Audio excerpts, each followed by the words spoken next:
Bienvenidos sean a la tercera sesión del taller de comunicación en riesgos para emergencias de salud. Hoy, viernes 18 de noviembre, continuamos profundizando en este tema que es tan importante y tan necesario para nuestros países.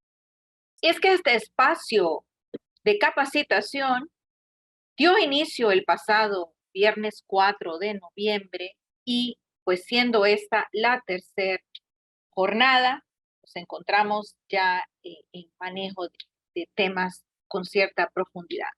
Ahora bien, si alguno de ustedes no hubiese participado en una de las jornadas anteriores o si usted desea revisar la información específica, puede encontrar las grabaciones en la plataforma de Cooperación Sur-Sur Cooperación. En este momento vamos a tener el enlace de Cooperación disponible en el chat de este Zoom.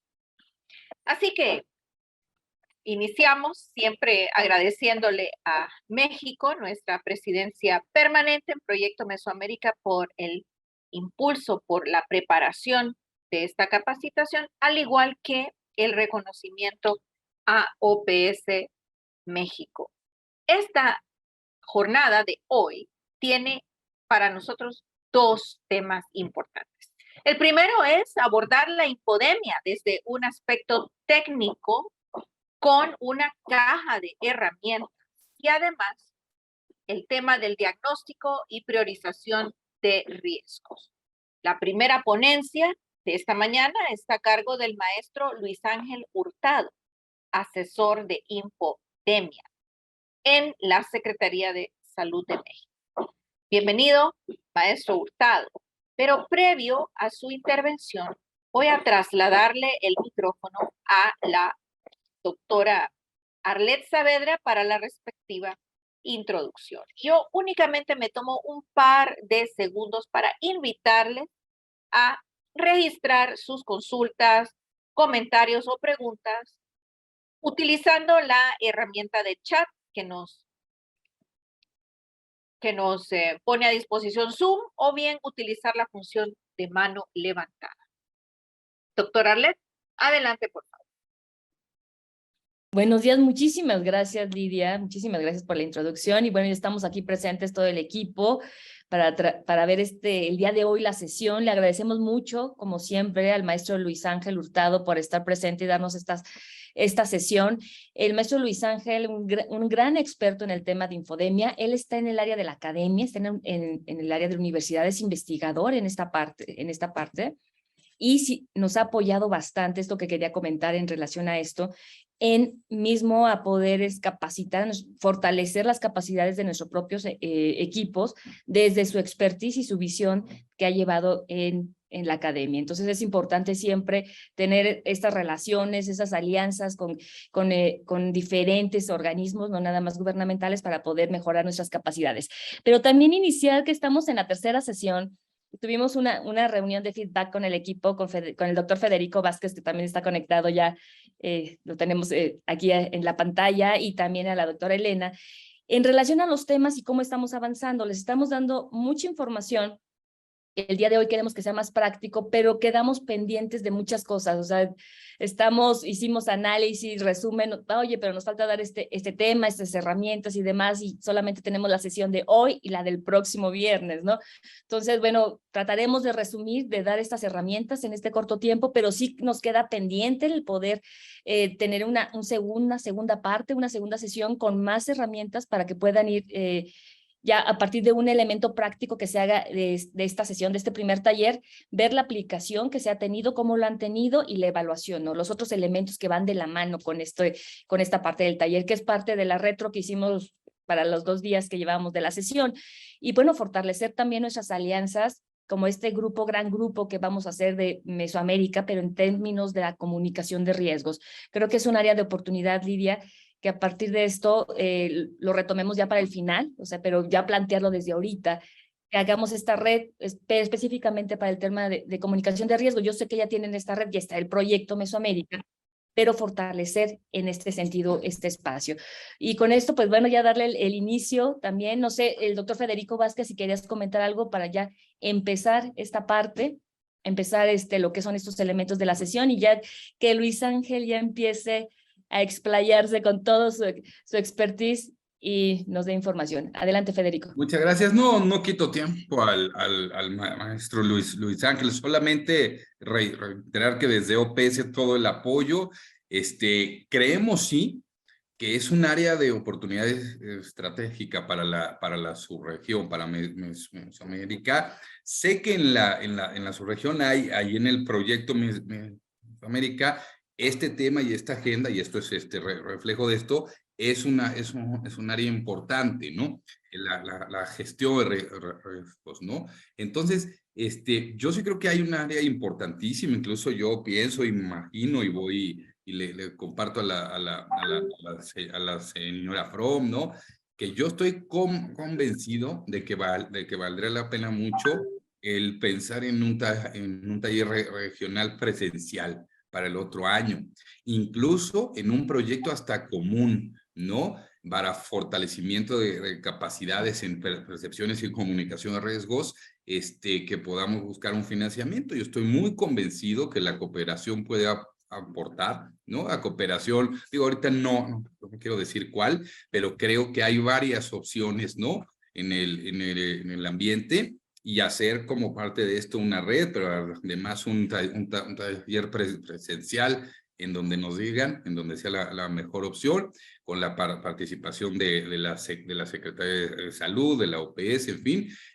Yo me comprometo, creo que sería algo muy importante, y porque creo que hacia el futuro, y ya lo estamos viendo hoy con la pandemia y con otras más, este aspecto de la gestión de percepciones, de la comunicación de riesgos, no es un asunto muy pasajero.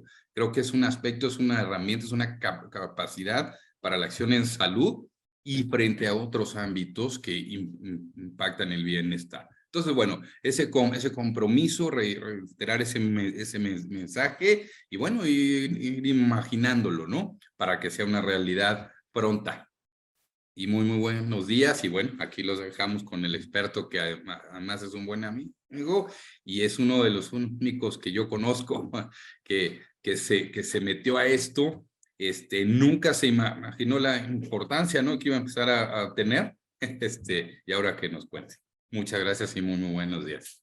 Buenos días. Pues adelante, Luis Ángel, muchísimas gracias.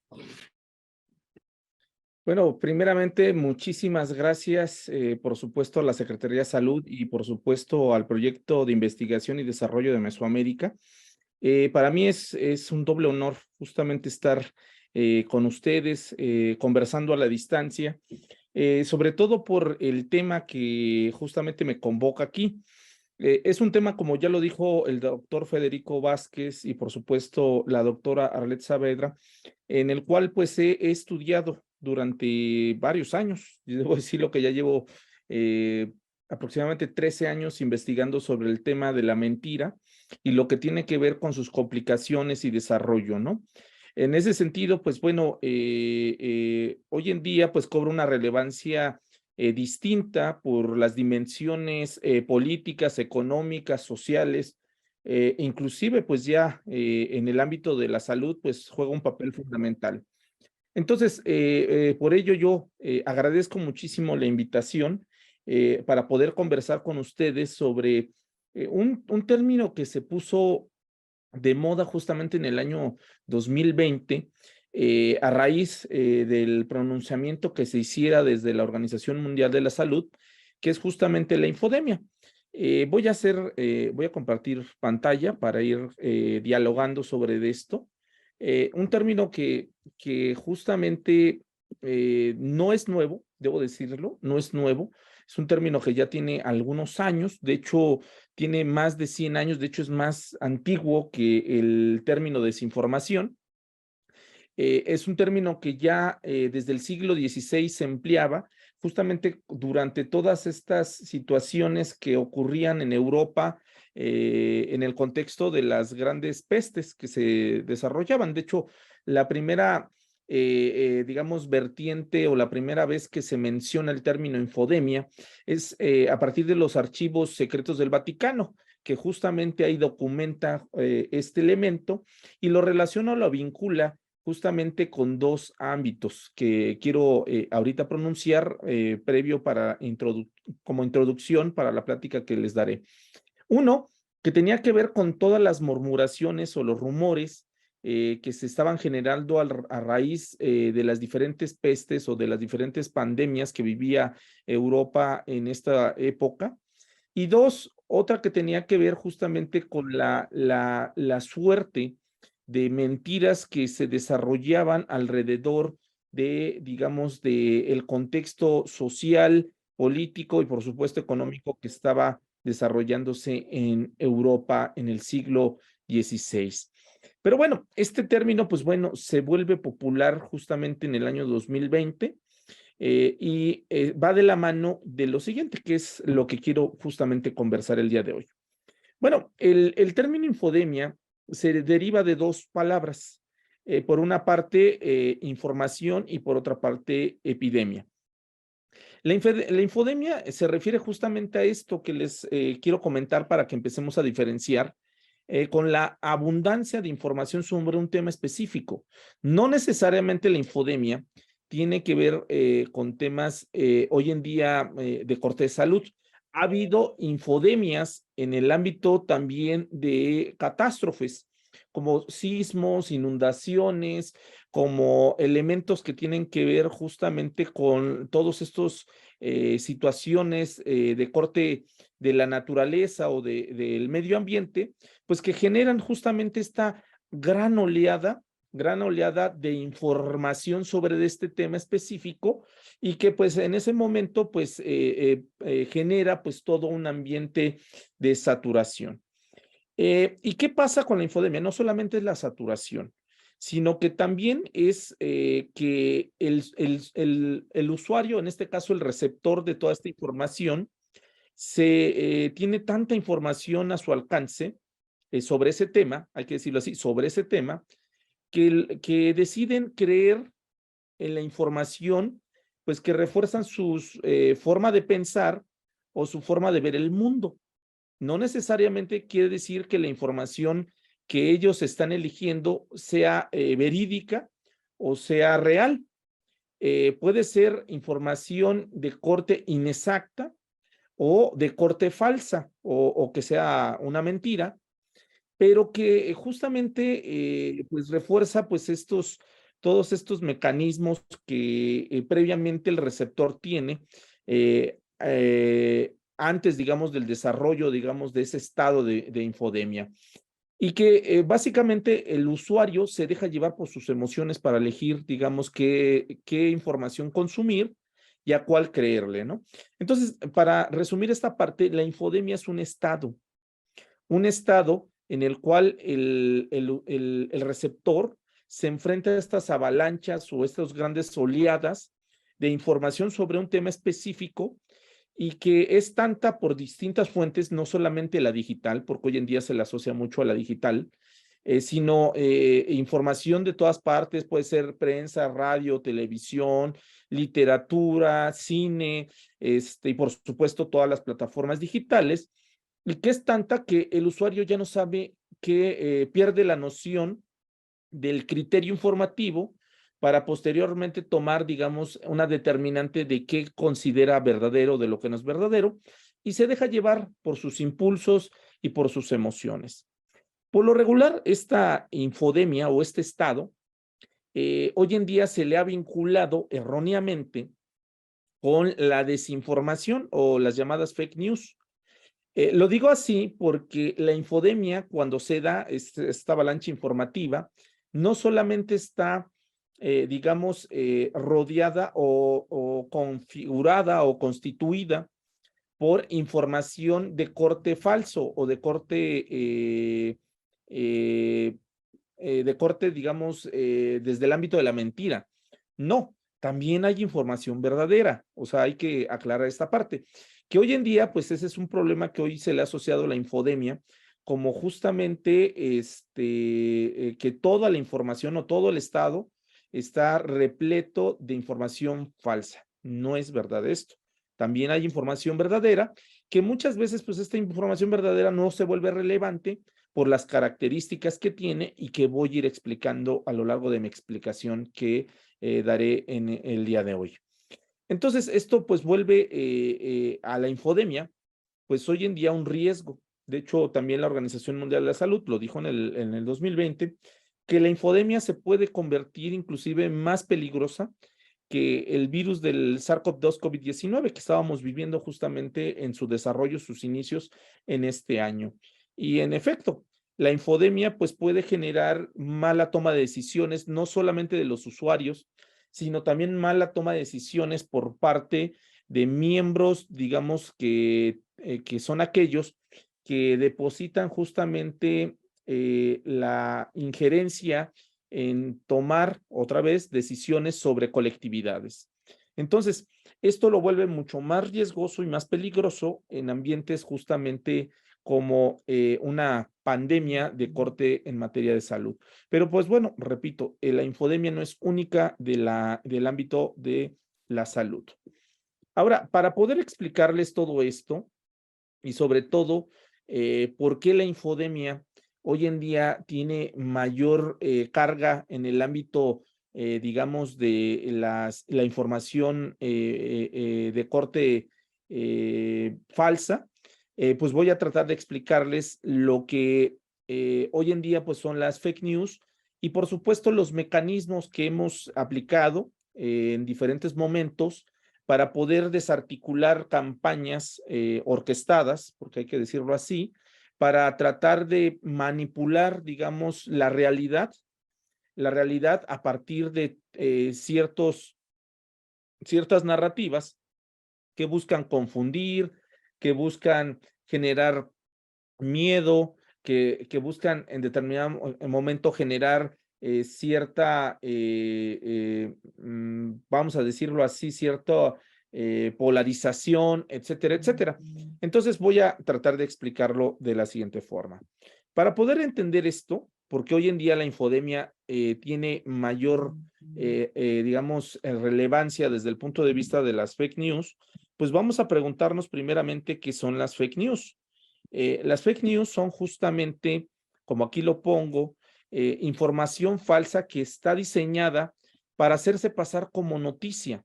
Y esto es algo que es diferente a la desinformación, porque las fake news lo que hacen es agarrar, digamos, mimetizar o generar todo digamos,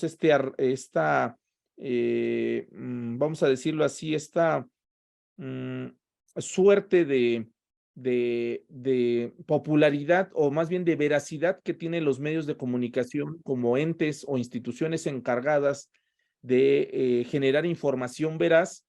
Ellos arropan, digamos, esa identidad, se apropian de esa identidad que se han ganado los medios de comunicación en los últimos siglos y deciden mimetizarse o camuflajearse con esta identidad para hacer pasarse como si fueran medios de comunicación y generar información, pero en este caso de corte falso, con el objetivo justamente de propagar un engaño sobre un actor, sobre una institución o una empresa.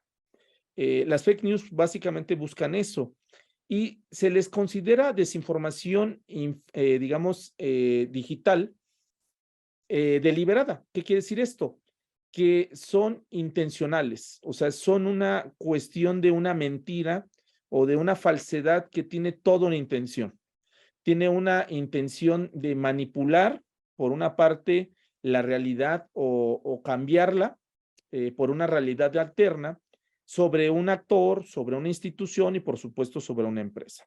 Y esto es lo que las vuelve hoy en día, desde mi punto de vista, la mentira pues profesionalizante, porque justamente al mimetizarse o al copiar la identidad de los medios de comunicación como estos entes que tienen una legitimidad en materia de veracidad informativa, pues los vuelve justamente tan eficaces y ese es el riesgo que actualmente se genera. Por eso, digamos, tanta eficacia al momento digamos, de su propagación. Entonces, ¿pero qué características tienen estas? Bueno, pues básicamente yo he enumerado 5 características para que podamos entender, digamos, a qué nos estamos enfrentando cuando hablamos de desinformación digital o fake news, que están dentro de los estados o dentro de dentro de la infodemia que se puede generar sobre un tema específico. La primera característica es que las fake news pueden ser elaboradas por cualquier persona que tenga acceso a Internet. Cualquier persona que tenga acceso a Internet hoy en día puede generar una fake news. Ya no es la desinformación clásica que se configuraba antes de Internet, en la cual se necesitaban aparatos enormes, tanto de inteligencia como del propio Estado desde el punto de vista económico, también toda esta infraestructura tan enorme, pues para generar toda esta mentira, digamos, alrededor sobre un tema, sobre un personaje, etcétera, etcétera. Entonces, hoy en día con simplemente tener acceso a Internet, se puede, digamos, ir construyendo una fake news. Otra característica que tiene es que básicamente las fake news son construidas intencionalmente y no solamente son hechas, y COVID-19 nos lo demostró, para generar un beneficio tanto político como económico. Hoy en día hay fake news de corte, por supuesto, económico, político, pero hoy hay fake news de corte cultural, de corte deportivo, de corte en materia de salud, científicas, bueno, de todo tipo. ¿Por qué? Porque justamente COVID-19 le demostró a una industria que hoy en día vive de la generación de fake news, que pues también son muy redituables económicamente hablando, porque tienen un impacto impresionante. Y justamente hoy en día pues rompen ese paradigma o ese ideal de que las fake news simplemente están asociadas o siempre están configuradas en el ámbito de lo político y de lo económico, porque antes se creía que las fake news solamente se hacían para elecciones o todo lo que tenía que ver con procesos democráticos o temas económicos. Hoy en día, pues no es así. Las fake news pueden hacerse sobre cualquier tema específico porque hay un público que no solamente las consume, sino que hoy en día las demanda, o sea, demanda porque refuerzan su forma de ver el mundo en ese momento. Otra característica que tiene justamente las fake news es que se vuelven elementos estratégicos para campañas electorales, pero no solamente para campañas electorales, también para campañas económicas, porque tiene que ver hoy en día con agentes publicitarios. Hoy en día la publicidad, muchas empresas hoy en día se han percatado que contratar, digamos, servicios de la industria de la desinformación para generar fake news sobre la competencia, pues puede ser muy redituable y puede ser inclusive mejor que hacer toda una campaña, digamos, publicitaria, pues para que consuman su producto. Hay muchos casos que se han documentado en el mundo sobre esto y pues en ese sentido, una de las características que arroja justamente este elemento es que las fake news se vuelven una mercancía.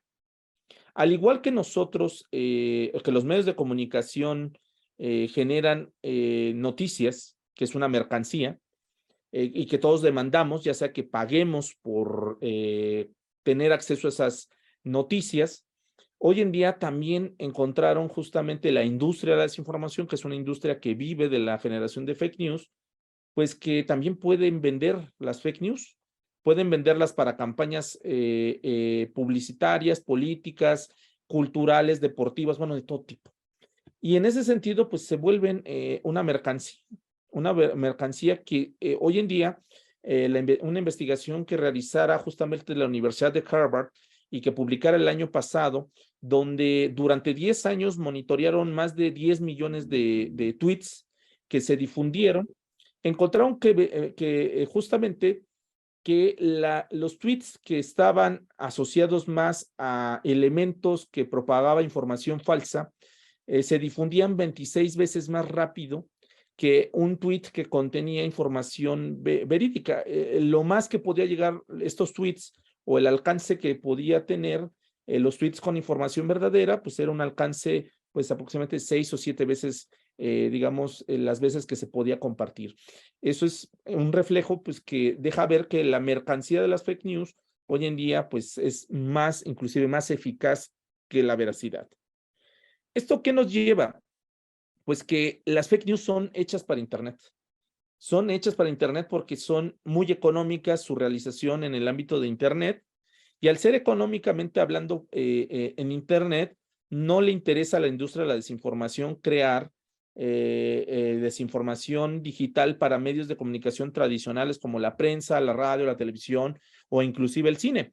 ¿Por qué? Porque les costaría muchísimo económicamente hablando generar este tipo de desinformación de corte digital. Esto pues nos deja ver pues que son nativas las fake news de Internet.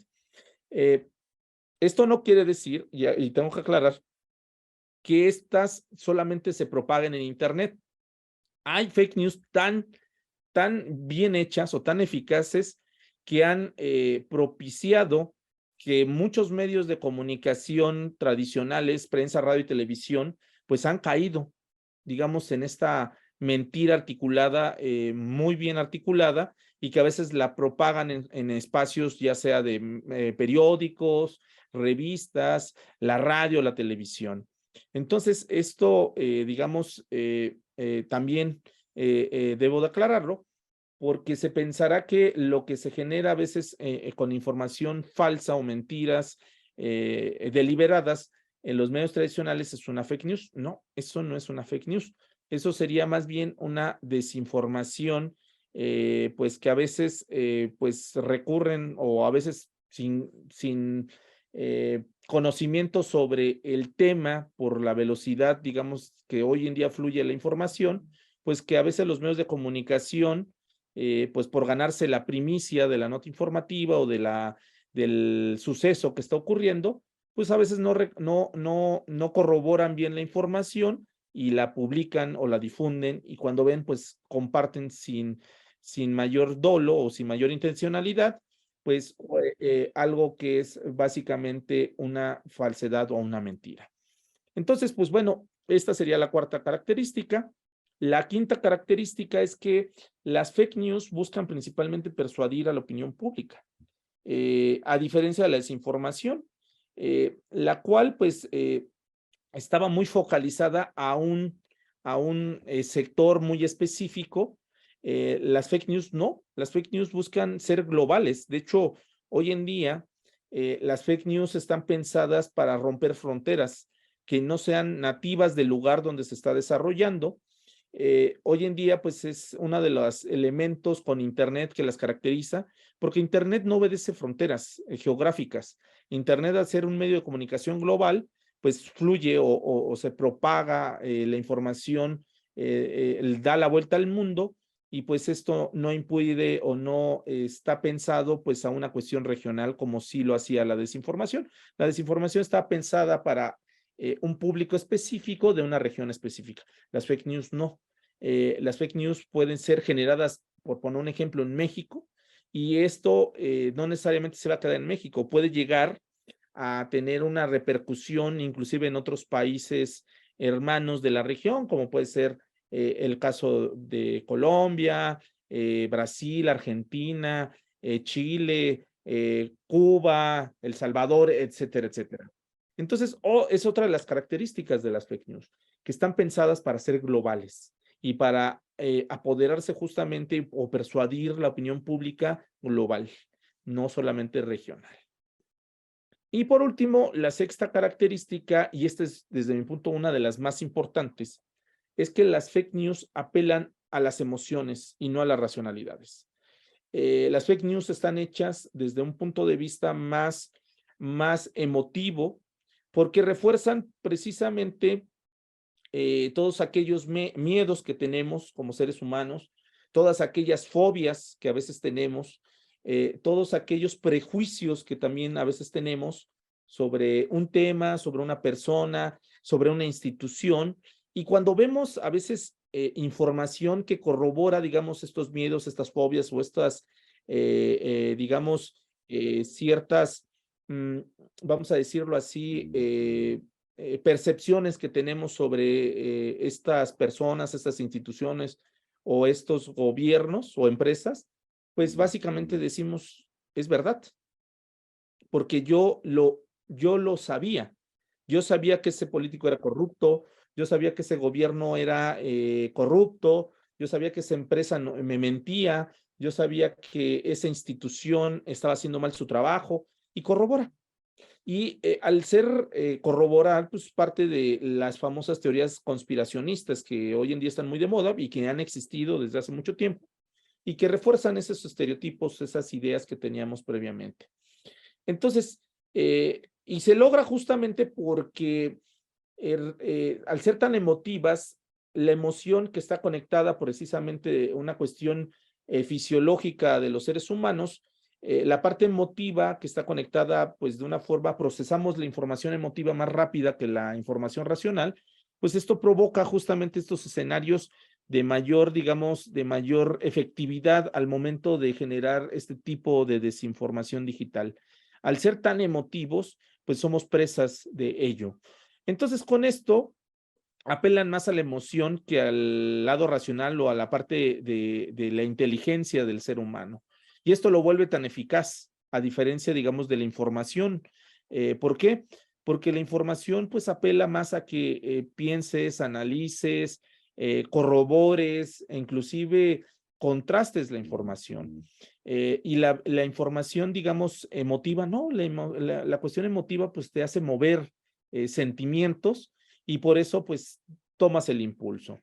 Ahora, aquí que con esto voy a la parte de qué hemos hecho a partir de estas características o qué se ha hecho, digamos, desde las características que arrojan esta problemática global, no única de la región o del caso, hablo desde la experiencia en México, única desde México, pues que surjan iniciativas justamente para contrarrestarlas. Surgen iniciativas como el famoso fast-checking o verificación, o que buscan justamente digamos, frenarlas. ¿Qué es el fast-checking a grandes rasgos o la verificación? Pues consiste justamente en detectar aquellos errores que hay justamente en ciertas narrativas que ubicamos, que decimos esto puede ser falso o esto puede ser inexacto. Y pues lo que tratamos en llegado momento, mediante todo un procedimiento argumentativo, es demostrar que lo que se dice en ese momento, pues no es verdadero. Hoy en día, pues el fact-checking se utiliza en todo el mundo. Han surgido muchas iniciativas, principalmente en los medios de comunicación, que no es propia de los medios de comunicación, debo decirlo así. También es propia de organizaciones no gubernamentales o instituciones que buscan pues poner un alto a los grandes, a la gran densidad de desinformación digital o fake news que hoy en día pues se propaga en internet y por supuesto se consume en alta, digamos, escala. Entonces, bueno, ¿qué se ha hecho? Pues esta es una de las iniciativas, la verificación. Y en ese sentido, pues hay decálogos de diferentes, hay diferentes metodologías para realizarlas. Está el Instituto Pointer, que justamente es la que les presento en pantalla, que es como que, digamos, la homologación de diferentes procedimientos para poder, digamos, poder corroborar o hacer valer justamente este dilema de corroboración que tenga que ver con desmentir información falsa o inexacta.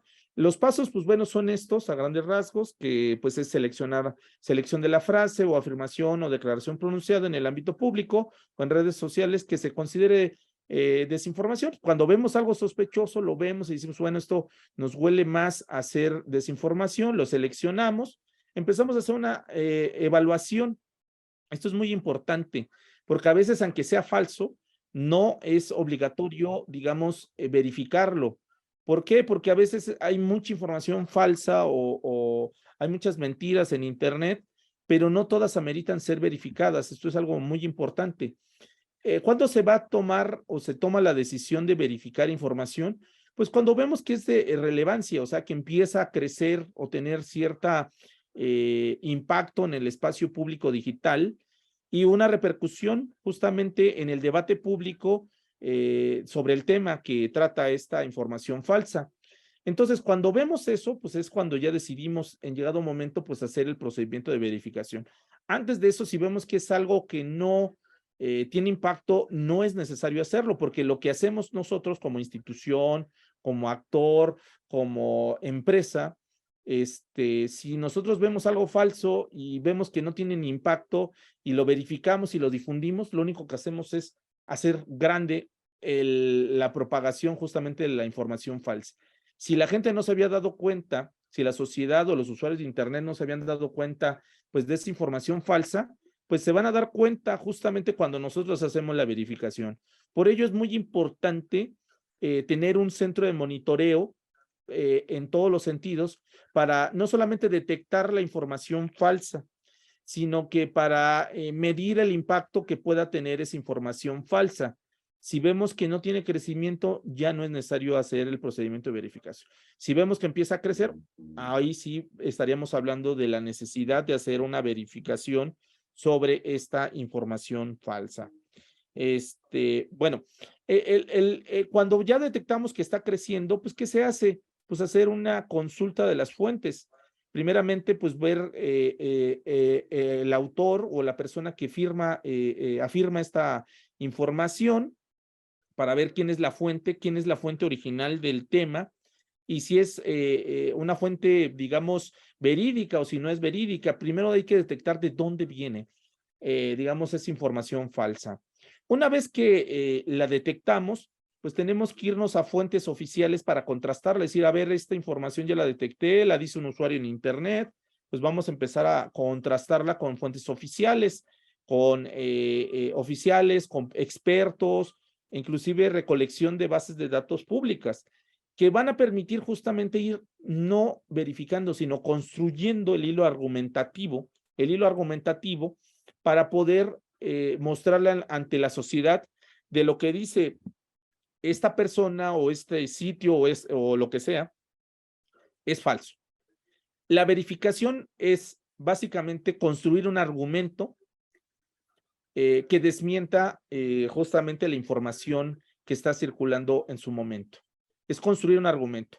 Y para construir ese argumento tenemos que tomar todas las fuentes más certeras y sobre todo más sencillas para que la pueda entender cualquier persona, para poder, digamos, corroborar, para poder persuadir, digamos, a la sociedad.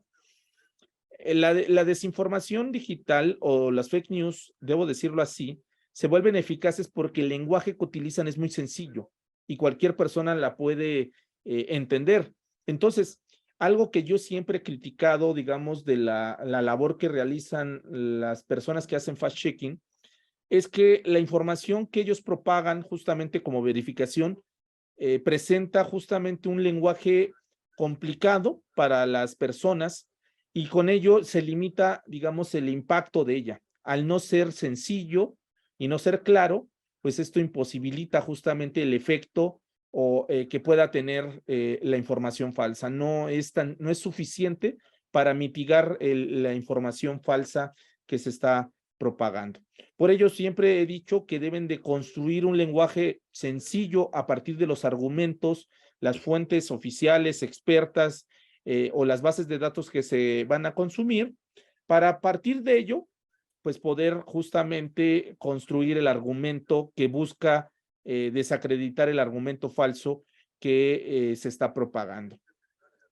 En un cuarto elemento, pues está darle una contextualización justamente a la labor, digamos, a la información que se propaga. Cuando digo contextualización es que hay que poner la verificación en el lugar que se está desarrollando. Hay que partir del tiempo, el lugar y la sociedad para que la gente la pueda entender. Si la información falsa se está circulando en México, pues entonces tenemos que darle el contexto a la región en la cual se está desarrollando, a la temporalidad y por lo tanto a los actores que se están citando. Es muy importante porque a veces olvidamos el lugar donde se está desarrollando la información falsa y por lo tanto la verificación pues no tiene, digamos, la eficacia que se busca. Y con ello se busca justamente darle una categoría a la verificación establecida. Cuando digo una categoría, justamente es decir de qué tipo es la fake news que se está realizando, o más bien qué clase de fake news es la que vamos a verificar. ¿Es una imagen? ¿Es un video? ¿Es una nota informativa o como si fuera de un medio de comunicación? ¿Es un personaje al cual suplantaron su identidad o tratan de desprestigiarlo? ¿Es en llegado momento un rumor, una cadena? ¿Es un correo electrónico? Entonces, hay que crear esa categoría para que la gente sepa de dónde viene justamente ese argumento falso o esa mentira y que puedan en llegado momento pues establecerse pues, los canales adecuados para poder digamos desmentir esa falsedad. Esta es digamos como la metodología que utiliza las distintas iniciativas de fact-checking o de verificación que existen en todo el mundo. Yo no, hoy en día, a partir de muchos estudios que he realizado, iniciativas de verificación que hemos hecho, pues tanto con el gobierno como con órganos autónomos, ONGs, etcétera, etcétera, hemos detectado que no ha funcionado como debe de ser, porque repito, no funciona porque la información falsa pues tiende a ser más atractiva. Y tiende a ser más atractiva porque no comprendemos la sintaxis de la información falsa. No entendemos el lenguaje de la desinformación. Así como hay lenguaje en los géneros periodísticos, sabemos las características que puede tener una nota informativa, una entrevista, una crónica, un reportaje. Pues también tenemos que saber el lenguaje que se utiliza justamente o la sintaxis que se utiliza para construir desinformación digital o fake news. Entonces, lo que hemos venido haciendo en los últimos años es dar talleres para que la gente que va a hacer digamos, la verificación o la prevención de existencia de fake news, pues sepa construir fake news. Y ustedes ahorita dirán, qué horror, Luis nos está enseñando a hacer fake news. Pues sí, tengo que enseñarles cómo piensa la gente que genera fake news, porque es una forma de lectura para que podamos en llegado momento entender cómo está construyendo la industria de la desinformación, pues justamente todo esto que llamamos hoy en día fake news. Al saber el lenguaje o la sintaxis de las fake news, pues vamos a saber justamente leerlas en el ambiente digital, vamos a saber detectarlas a partir de, digamos, de su título o del encabezado, que es lo que les pongo aquí, a partir del lenguaje que utilizan las palabras, a partir de la recurrencia en ciertos elementos gráficos o visuales que utilicen. Entonces eso nos va a permitir generar algo que yo he llamado olfato para detección de fake news.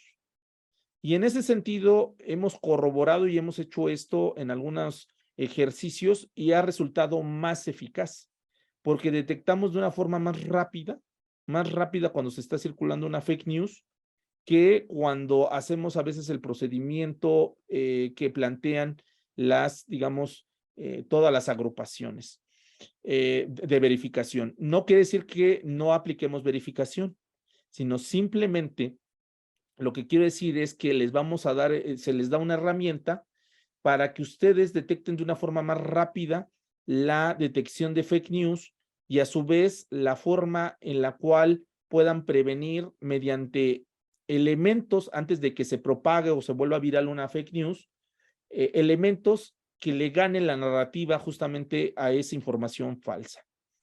Entonces, ¿cuáles son estas herramientas que he hecho en los últimos años? Pues primero hay que detectar la construcción del título o la cabeza. Por lo regular, y esto ahorita les voy a explicar, las fake news cuando se construyen las cabezas o los titulares, tienden a ser de una extensión no máxima de 5 palabras. Deben de ser cortas y utilizan un lenguaje muy sencillo para que lo entienda cualquier persona. A diferencia, digamos, de los medios de comunicación tradicionales que utilizan precisión, lenguaje muy propio en todos los sentidos, lenguaje especializado.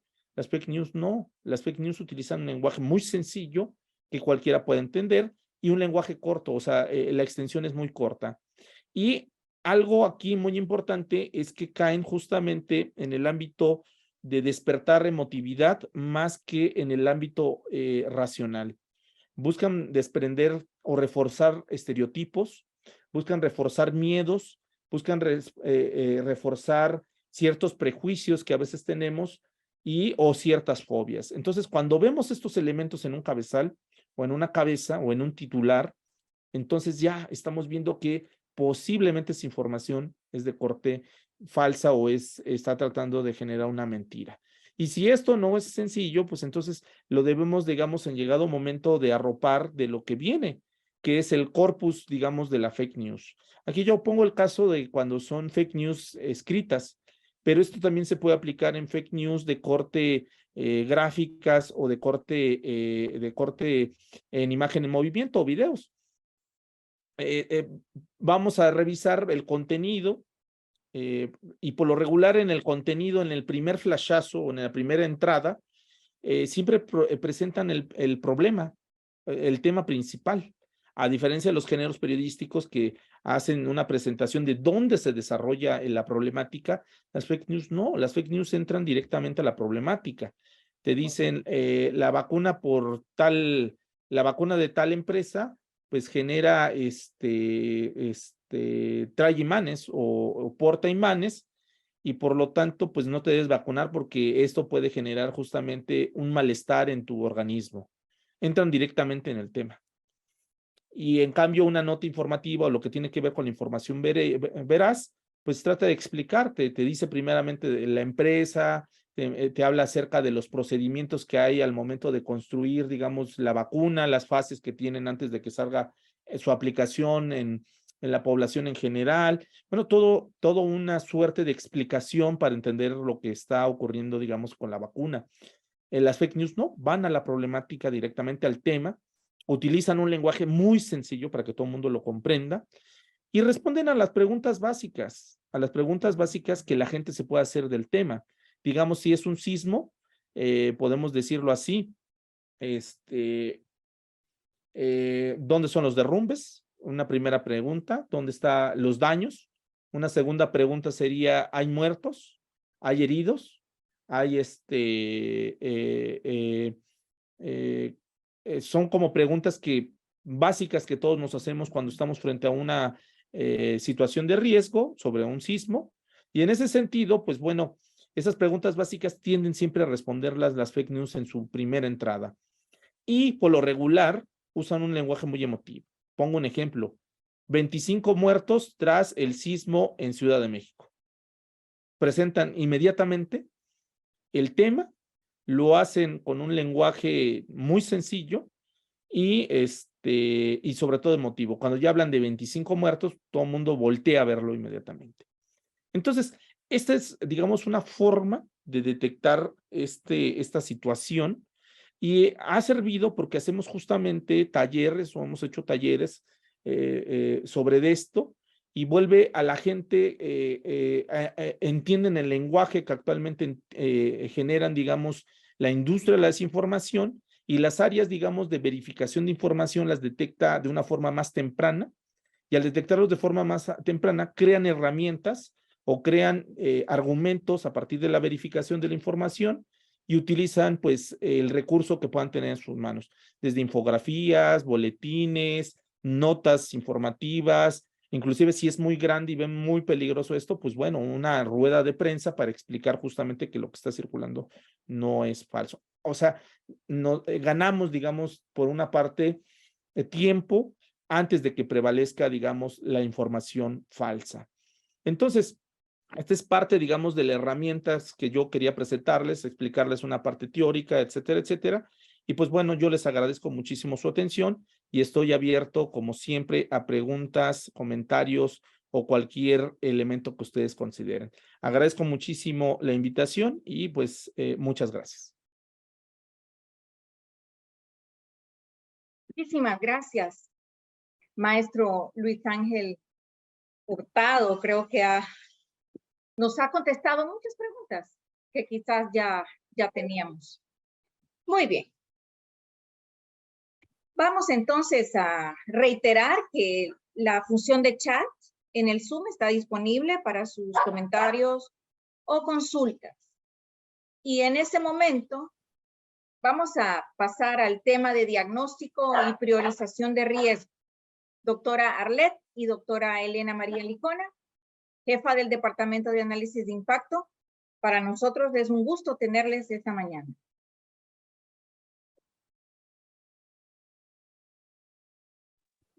Hola, muchas gracias nuevamente. Perdón que tuve que cambiar de sede, entonces estoy cambiando la computadora y ahorita me conecto sobre la otra. Creo que es importante ver si hay comentarios. Creo que el tema de infodemia que acaba de dar el maestro Luis Ángel es muy importante, porque al final del día es lo que estamos viendo y es lo que con el COVID-19 se desató. Por eso está el nombre de infodemia como un tema desatado en temas de lo que es la cantidad de información que ha salido a partir de todo este tema y cómo se han utilizado a través de las redes sociales. Entonces estaría muy interesante si alguien tiene algún comentario, alguna pregunta, alguna inquietud al respecto. Si no, pues bueno, seguimos con la otra parte en relación a lo que es ya utilizar los instrumentos, pero es un momento importante ahorita para poder tener este espacio de retroalimentación por parte del tema de infodemia. Acabo de ver una pregunta en el chat, si no me equivoco, o un comentario. Sumamente importante, Guadalupe López, sumamente importante, interesante el génesis del término y los tips para identificar las fake news. Muchas gracias, Guadalupe. ¿Cómo se educa a la población para reducir esta creencia? Creo que esto es muy importante, maestro Luis Ángel, si quieres responderlo, por favor. Claro que sí, estimada doctora Arlet. Bueno, ¿cómo se educa? Pues básicamente yo lo he dicho aquí, es un tema de alfabetización mediática y digital que han aplicado. Hay 3 países en el mundo que han optado por esto y que justamente durante el COVID-19 fueron los países con menos presencia de estados de infodemia en el mundo. ¿Cuáles fueron estos 3 países? Fue Corea del Sur, fue Noruega y por supuesto, Finlandia y Suecia. Ellos desde hace 10 años apostaron sus gobiernos a una cuestión de incluir una materia obligatoria desde niveles básicos educativos, o sea, desde el kindergarten hasta niveles de posgrado, una materia obligatoria para la educación a los medios.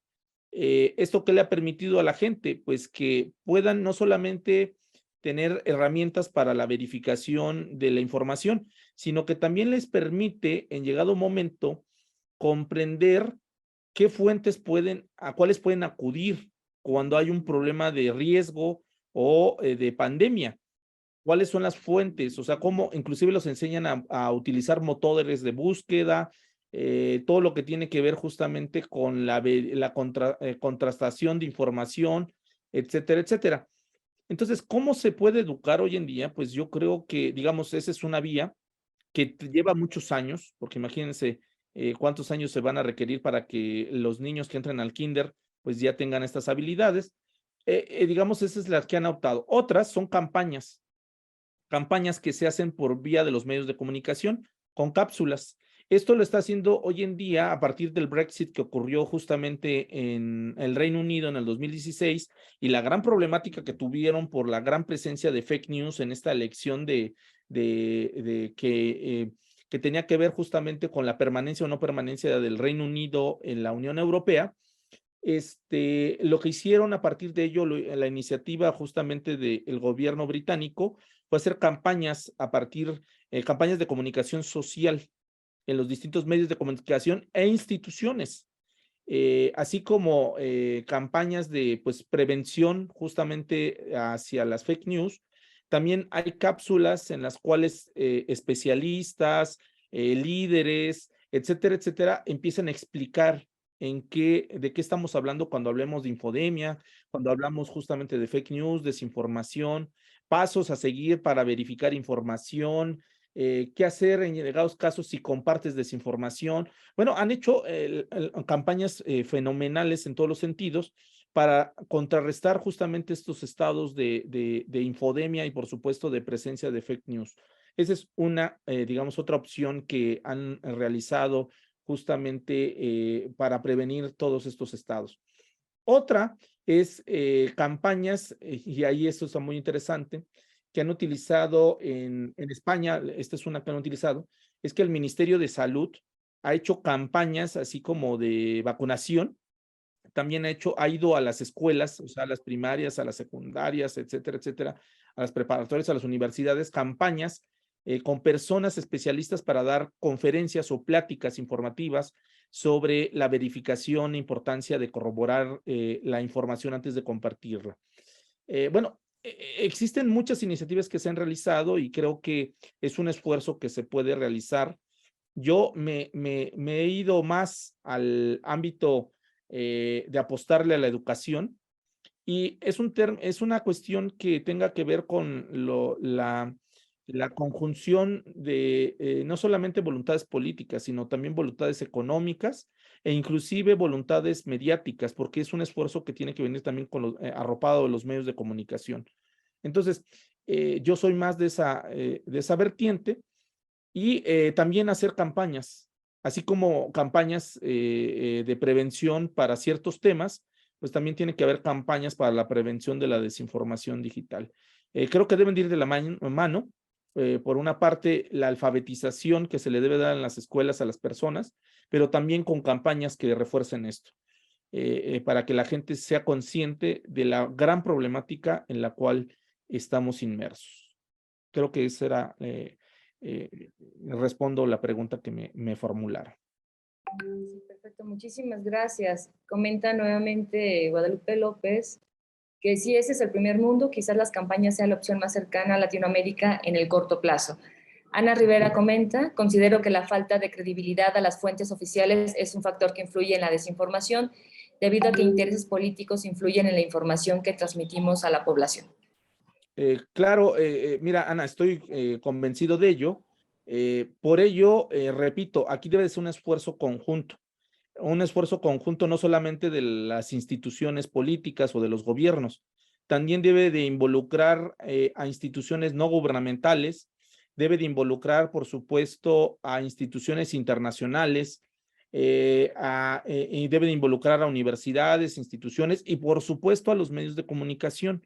Debe de ser, como yo lo he dicho así, como un pacto entre todas las diferentes, digamos, miembros de la sociedad, para que justamente se sienten, dialoguen y vean la problemática que concierne a la desinformación digital o las fake news, y a partir de ello hagan un esfuerzo colectivo para que justamente se tomen medidas o acciones para que justamente se reduzcan estos estados, digamos, de desinformación o de infodemia.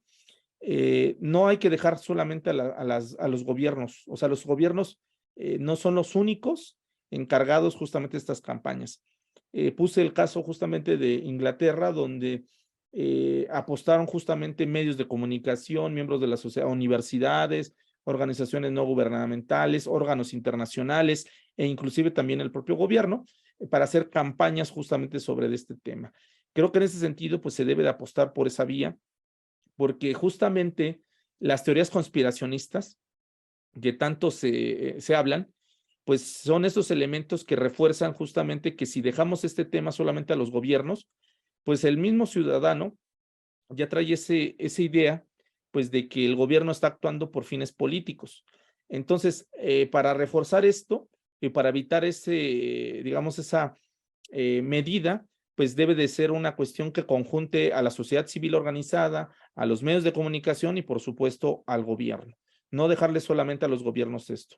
Creo que es un esfuerzo colectivo y en ese sentido, pues, podría ser el camino justamente para poder reducir los estados de infodemia ante situaciones de riesgo y por supuesto la creciente presencia y demanda de tanta desinformación digital, fake news. Perfecto, muchísimas gracias. Si hubiese algún otro comentario, creo que al momento son todos. Muchísimas gracias, maestro Luis Ángel. Siempre es un placer escucharte por toda esta información y pues como les comento, el maestro Luis Ángel nos ha estado apoyando mucho en la parte de asesorar al equipo del Laboratorio Nacional de Comunicación de Riesgos, así como los estatales. Pues muchísimas gracias y continuamos. Muchísimas gracias a ustedes y les deseo o auguro un éxito en esta jornada. Muchas gracias, doctora Arlet, y por supuesto agradezco muchísimo al proyecto de investigación y desarrollo de Mesoamérica. Que tengan muy buen día. Bonito día.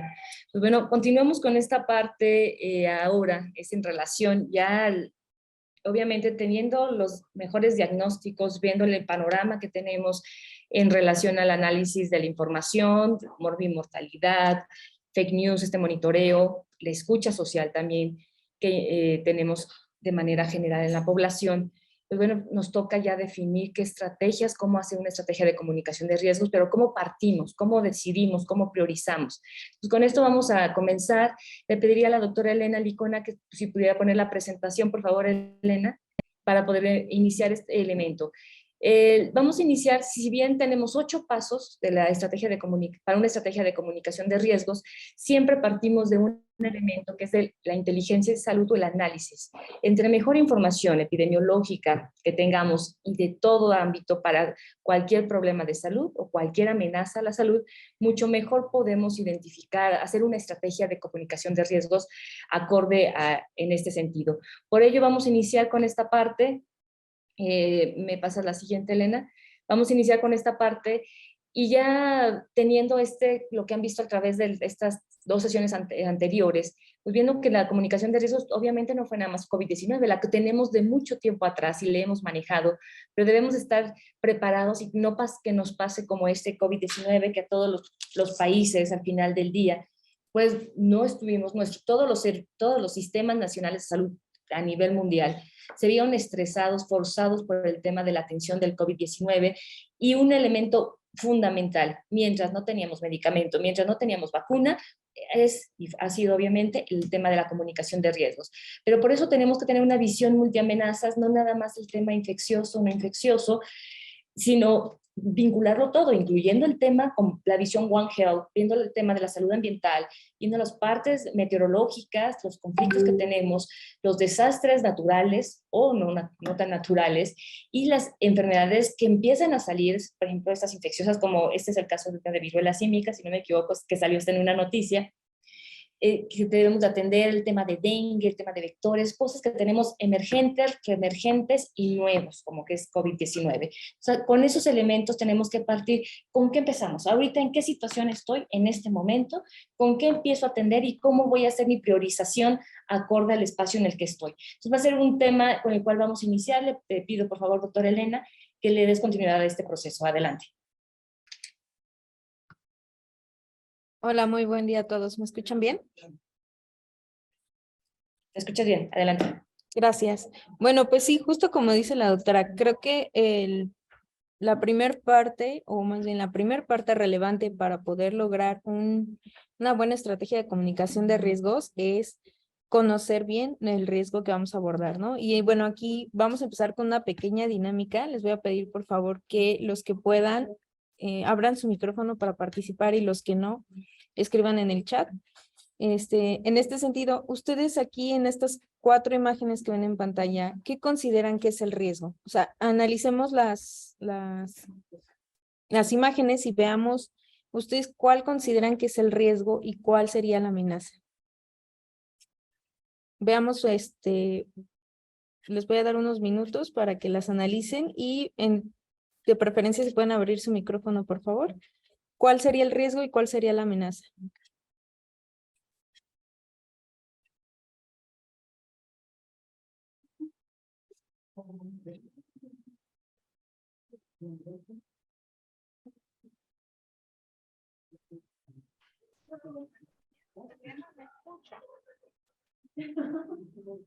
Bueno, si no, empecemos a ver, ¿se encuentra Diana Alvarado?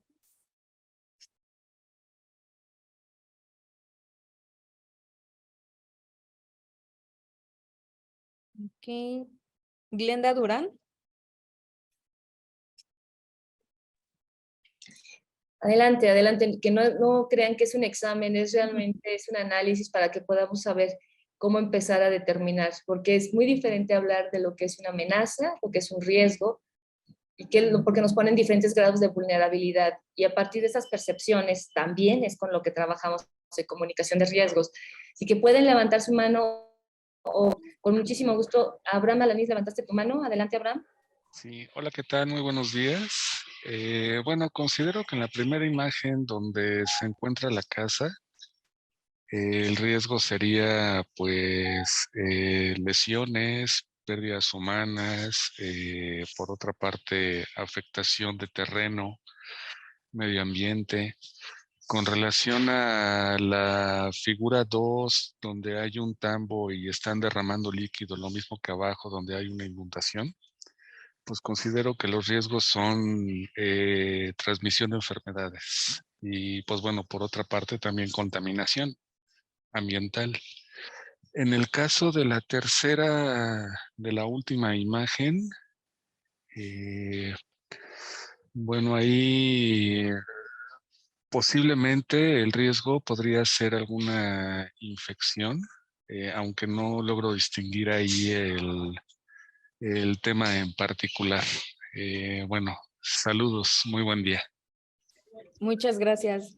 Perfecto, Abraham. Pues justo con esta dinámica es con lo que vamos a empezar. Hablaste de riesgo, ¿no? Entonces nos comentabas que el riesgo en la primera imagen son las lesiones que se pueden sufrir.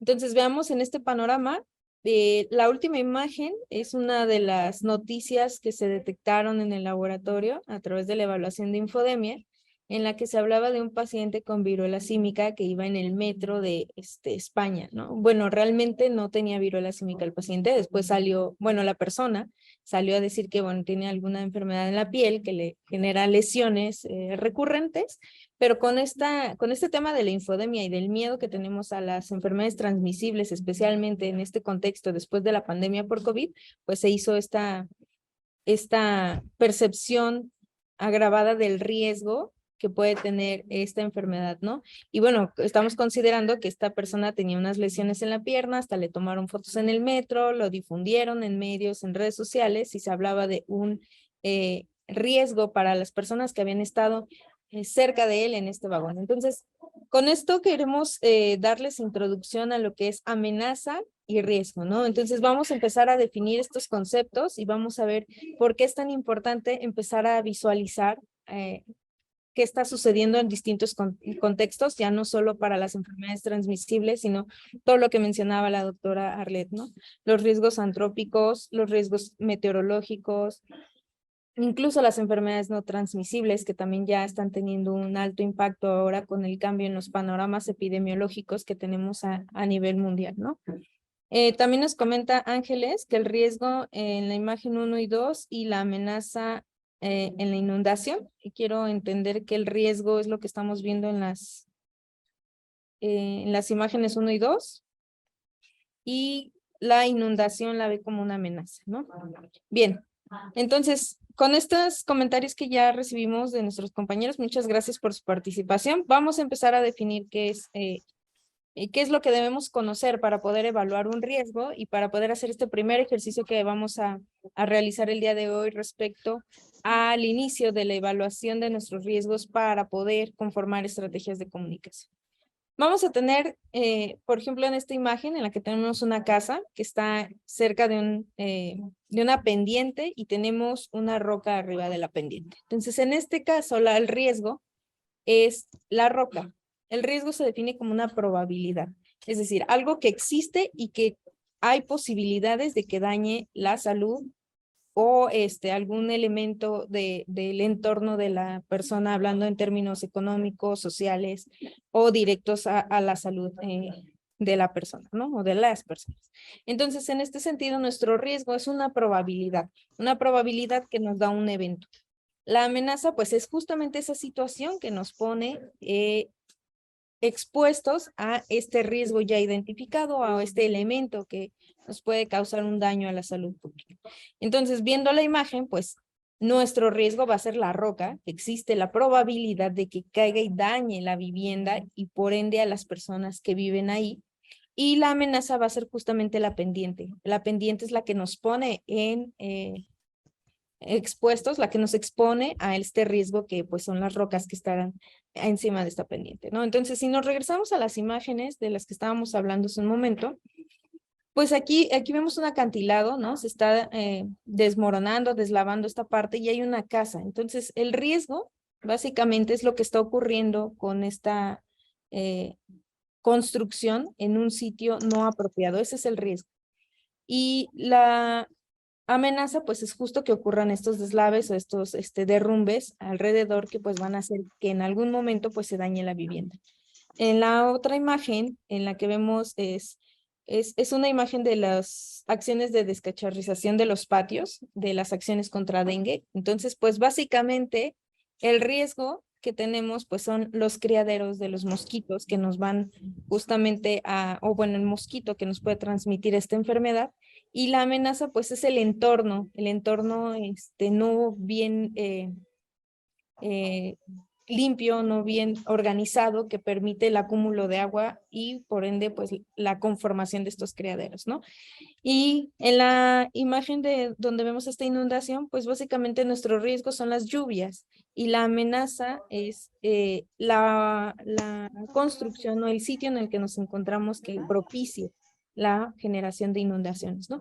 Y entonces con estas definiciones podemos empezar nosotros a delimitar las acciones en salud pública que podemos empezar a tener y que se van a promocionar y a fomentar en las poblaciones a través de la comunicación de riesgos para poder lograr estos cambios en los comportamientos, estos cambios en las acciones que nos permitan disminuir el riesgo de exposición o la probabilidad de exposición a estos riesgos ya existentes, o incluso, si es posible, la eliminación de estas amenazas que pues básicamente serían estas situaciones que nos ponen en algún peligro, ¿no?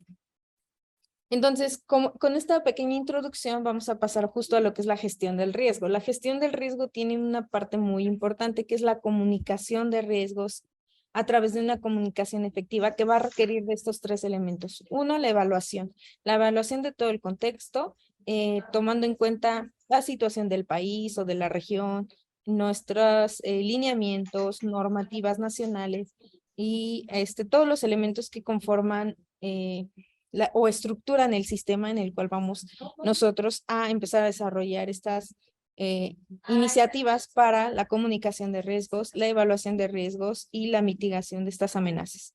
Después, pues, es la propia evaluación del riesgo para poder conformar o delimitar las medidas de control que vamos a promocionar a través de esta comunicación.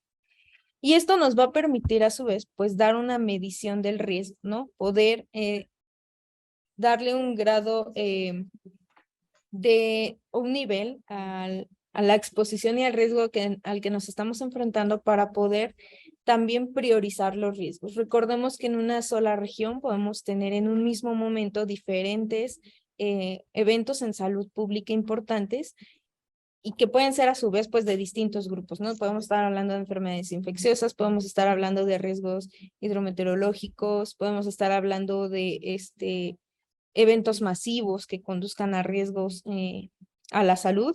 Y bueno, todos estos pueden estar ocurriendo en un mismo momento y nosotros darles una priorización, un nivel, también nos va a permitir identificar en cuáles hay que actuar primero y cuáles podemos ir dejando para términos medios o posteriores en cuanto a la acción, ¿no?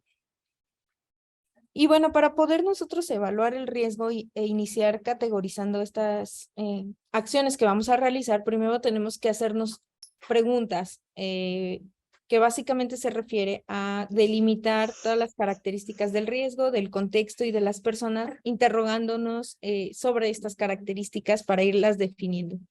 Después de esto, tendríamos que hacer una recopilación de información, ya sea para terminar de responder estas preguntas o para enriquecer el contexto acerca del riesgo que tenemos, hacer una revisión en la literatura profunda que nos permita obtener la información que vayamos a requerir para poder construir este contexto y al último vamos a evaluar esta evidencia para darle un nivel de riesgo. Aquí les pongo algunos ejemplos de lo que hay que delimitar o evaluar cuando vamos a caracterizar un riesgo y a medir todo este contexto del riesgo para generar o para darle un nivel de riesgo, ¿no? Entonces, aquí en esencia, para la comunicación nos importa saber quién es la gente afectada o en la región en la que vamos a trabajar, medir el impacto potencial y la probabilidad de ocurrencia que tendría este evento dentro de esta población que ya delimitamos, y es justo lo que vamos a hacer hoy, este ejercicio de impacto potencial y probabilidad de ocurrencia. Hay que también recabar información respecto a experiencias previas, partes interesadas, organizaciones que requieran trabajar en conjunto para poder hacer un llamado a estas y empezar a delimitar acciones conjuntas. Y por último, para la comunicación de riesgos, pues hay que analizar si existen formas de comunicación para estos riesgos que ya tengamos documentadas o en las experiencias, o para experiencias similares al riesgo que estamos analizando que nos puedan dar pauta a entender cómo es que se realiza la comunicación con estas poblaciones, para entender los canales de comunicación, las formas de comunicación, el lenguaje, y poder acercarnos a este grupo que tenemos ya definido. Y bueno, aquí nada más a forma de recordatorio, tenemos diferentes etapas de una crisis en las que vamos a comunicar, y por eso es importante que nosotros pues delimitemos todas estas características para cada una de estas etapas: el inicio, el control y la recuperación durante una crisis. Nuestra etapa más importante pues será la preparación, porque la idea es que podamos estar preparados para actuar dentro de estos, ante la posible ocurrencia de estos riesgos que ya vayamos identificando, ¿no? Entonces, retomando la parte del ejercicio que vamos a hacer hoy, vamos a medir la probabilidad y el impacto para riesgos a la salud que son, digamos, ahorita relevantes a nivel internacional. Y bueno, con esto vamos a medir el riesgo, ¿no? Vamos a darle una descripción a los eventos que vamos a mencionar en un momento, en términos de probabilidad e impacto. Y lo que vamos a hacer es desarrollar esta matriz de priorización. ¿Para qué nos sirve? Justo lo que les comentaba, para delimitar la urgencia y la importancia de retomar este tema a través de la comunicación.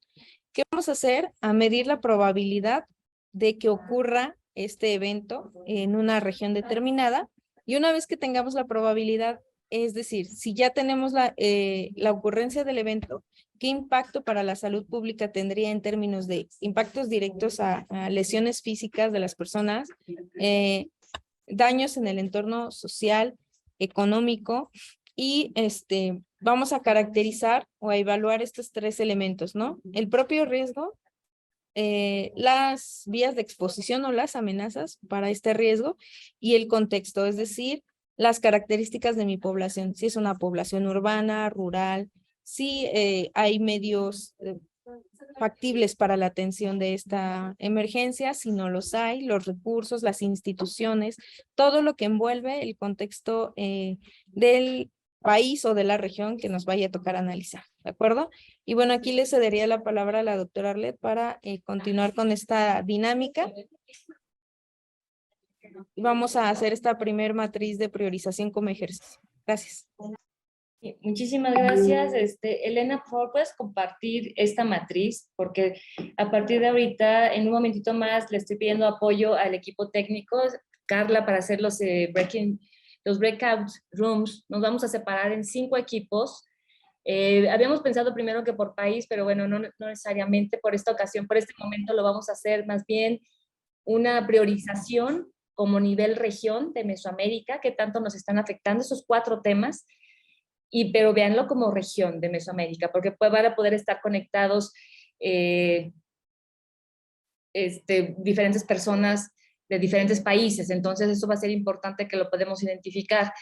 Les vamos a pedir que cada equipo nombre al inicio, cuando se conecten, cada equipo pueda nombrar su coordinador o moderador de la sesión, para que puedan coincidir de estos 4 puntos. Si les pusimos específicamente 4, o sea, porque son elementos que nos están afectando a nivel región, y de estos 4 puedan identificar sus prioridades, o sea, y que pueda hacerse la retroalimentación y la discusión en este diagrama que les presentó Elena, Y obviamente aquí también es parte de saber cómo lo utilizan y después vamos a tener una plenaria para poder comentar este elemento. Creo que ya, obviamente, este tipo de ejercicios se ha realizado, lo han realizado con otros elementos, con otras tablas de priorización, pero creo que este es muy importante porque visualmente te ayuda, como está semaforizado, te ayuda a poder identificar esta parte. Carla, no sé, Carla López, perdón, del proyecto Mesoamérica, si me puedes apoyar en hacer los breaking rooms. Y Elena, por favor, si subes ya la presentación en el chat de ahorita para que la vean, para que todos los países, perdón, puedan tenerla y puedan poder definir estos elementos. Así que muchas gracias y en un momento nos estaremos dividiendo. Tendrán 10 minutos, máximo 10 minutos. A los 10 minutos regresamos todos y manejamos conclusiones en cuanto a este primer instrumento. Entonces, esto va a ser importante porque a partir de va a detonar todas las herramientas que vamos a manejar para la siguiente sesión, que es el siguiente viernes, y con lo cual estaríamos atendiendo. Estimada doctora Saavedra, un gusto saludarlos.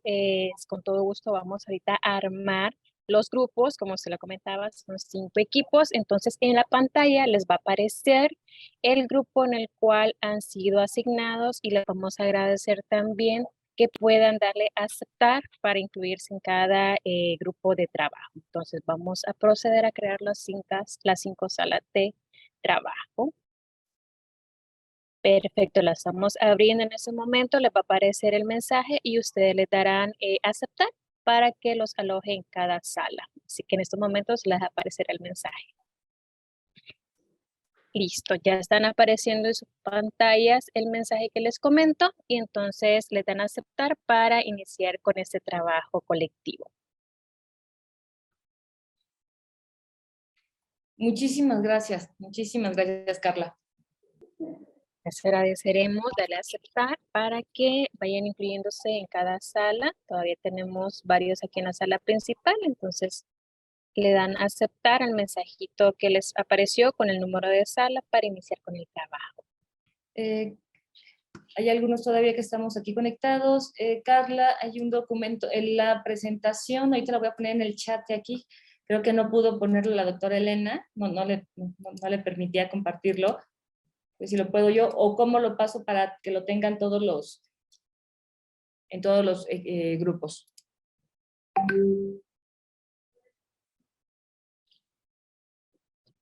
Con gusto aquí en el chat, estimada doctora, a usted la coloqué como co-host. Usted puede también ingresar en cada una de las salas que desee. En el chat creo que ahí podemos insertar el documento. Si no, con gusto me pueden también colocar por mi correo, daría mi correo en caso de poder apoyarles con esta matriz. Aunque creo que ya en el grupo ya lo estamos teniendo, la matriz de riesgo. Sí, ahí está. Ya tenemos la imagen. Perfecto.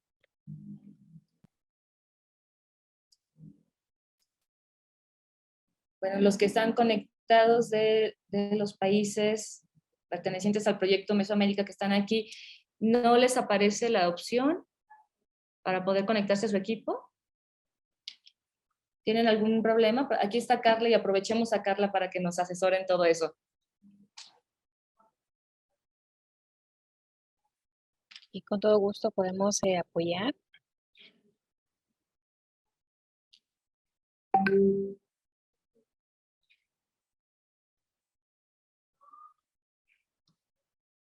Porque creo que todo está bien, tal vez. Carla, para darme una vuelta por los equipos, me voy a las salas para grupos pequeños, ¿verdad? Disculpe, ¿podrían asignarme alguna mesa? Por fallos de internet salí de la reunión. Inicialmente estaba en las 5, perdón. Ok, aquí Gracias. con Carla, claro que sí. Gracias. Carla, ¿nos podrías apoyar en asignar a 2 personas? Doctora Saavedra, desde la dirección ejecutiva, creo que Carla en estos momentos debe andar en los grupos porque no está en la sesión principal. Okay. ¿Yo puedo hacer esto? Usted como co-host debería de poder en breakout rooms. Pero está me dicen las 2 personas sin asignar, pero ya vi dónde. Ya solita me contesté, gracias. Listo. Gracias. Muchísimas gracias. A la orden. Buenos días a los que nos encontramos nuevamente aquí en la sala principal. Consultar si alguno tuvo inconveniente para ingresar a su sala. Con gusto nosotros podemos apoyarlos para que ingresen a la sala que han sido asignados. Entonces, con gusto quedamos atentos a conocer si tuvieron algún inconveniente y apoyarlos. Estimada Natalia, veo que ingresó nuevamente a la sesión. Solamente consultarle la sala en que había sido asignado para poderle apoyar y que continúe con el trabajo en la sala. Entonces, si me brinda el número Uy, de la vieras sala en que, que estaba y con qué pena, es que de hecho me desconecté antes de, porque es que hubo una emergencia aquí, entonces me tuve que desconectar y me desconecté antes de. Ay, con gusto, estimada Natalia, le comento. Fíjense que ahorita estamos en un trabajo en salas, en grupos pequeños, para conversar y poder analizar sobre los riesgos y amenazas. Con gusto la puedo incorporar a una de las salas para apoyar ese trabajo. Ya se han compartido la matriz que está también en el chat. Ajá, eso sí Entonces, ya con la vi. gusto. Ah. Ah, perfecto. Entonces, justamente de llenar esa matriz compartida en el chat en base al tema como viruela del mono, de COVID. Entonces, con gusto la voy a incorporar ahorita a un grupo para que pueda aportar en el trabajo. Perfecto, muchas gracias. Gracias a usted. Ya. Ok. Estimada Karen Padilla, veo que también ingresa a la sala, consultar si ya estaba asignada a una sala de trabajo, si no, con gusto la apoyamos. Bueno, también veo a Claudia Enríquez, consultar si estaban ya asignadas a salas para apoyarles y ingresarlas nuevamente a la sala de trabajo. Estimadas Karen, Raquel, Delias, Neida, estimado Ramiro, consultar si han tenido algún inconveniente para ingresar a las salas. Aquí con gusto nosotros podemos apoyarlos para continuar con el trabajo en cada una de las salas. Entonces quedamos muy atentos en conocer el apoyo que puedan requerir para ingresar a la sala. Estimada Karen, muchísimas gracias por comentarnos que sí está en una sala de trabajo. Solamente consultar si recuerda el número en el que fue asignada y con gusto la podemos ingresar nuevamente a la sala. Solamente comentar si recuerda el número de la sala. Estimada doctora Saavedra, bueno, creo que ya. Hola Karen, ¿en qué equipo estabas? Me imagino que te saliste.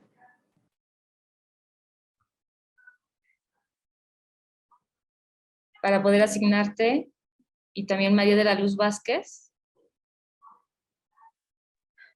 Estaba en el grupo en la sala 2. La 2, va.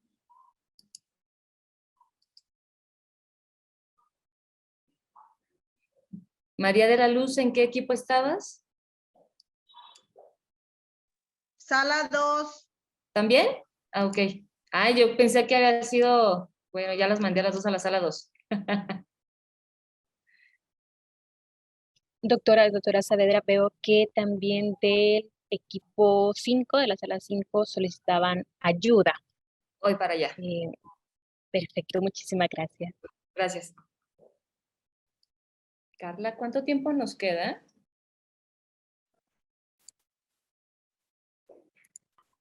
Ya vamos quedando como alrededor de 5 minutos para el tema también de plenaria. Sí, está buenísimo. Y lo transmitimos por Mesa. 5 minutos y ahorita son las 11:20. A las 11:24 voy a dar a cerrar las sesiones, ya que le da un minuto y con ello hacemos los 5. Para que a las 11:25 estemos finalizando. Perfecto. Muchas gracias. Ya estamos regresando todos. Creo que ya... Ya listos. Estamos todos listos. Segundos nos cierran todos. Perfecto. Muchísimas gracias, Carla. Y bueno, gracias por hacer este ejercicio a todos y todas que están conectados. Creo que lo hizo interesante. Yo sé que es la primera sesión que tenemos en equipos y era importante tenerla hoy con este ejercicio. ¿Por qué? porque tener esta interacción y ver cómo vamos a empezar a hacer el análisis ahorita como región, de cada uno de los instrumentos que les vamos a estar compartiendo, para que sea interactivo y se pongan en la situación de estarlo utilizando, porque ese es el día a día. Este primer documento que están viendo es en el día a día que llevamos nosotros en el Laboratorio Nacional de Comunicación de Riesgos. Realizamos este análisis de riesgo para seleccionar eventos tanto emergentes o eventos también que ya tienen de mayor programación o de larga duración en este sentido. Entonces yo creo que esta parte va a ser muy importante escucharlos. Le voy a pedir a la doctora Elena, por favor, doctora Elena, que coordines este elemento, pero sí me gustaría que los equipos, por cada equipo, empezamos por el equipo 1, su vocero, pueda decir cuáles son sus conclusiones de manera rápida para que nos alcancemos a escuchar los 5 equipos. Por favor, equipo 1. Que estaban en la sala 1. Adelante. Okay. Hola, buen día. Mi nombre es Pamela Alvarenga, soy médico asistencial en COPEC, Honduras. Pertenezco a la Dirección Nacional de Emergencia Sanitaria. A las conclusiones que se llegó en la matriz de riesgo en cuanto a la enfermedad de COVID-19, hicimos un consenso porque estamos varios países y de acuerdo a la epidemiología de cada uno, llegamos a la conclusión de que lo categorizamos en una probabilidad de impacto significante con un riesgo alto, de acuerdo a la estadística de cada país, ¿verdad? Y en cuanto a la viruela del mono, concordamos en su mayoría que la probabilidad de impacto es menor, con un riesgo bajo. Y en cuanto al dengue, sí fue un poco más difícil llegar a esta conclusión, porque el dengue depende de verdad del clima de cada país. Como yo les comentaba en el grupo, en Honduras, nuestro territorio es un clima tropical en donde están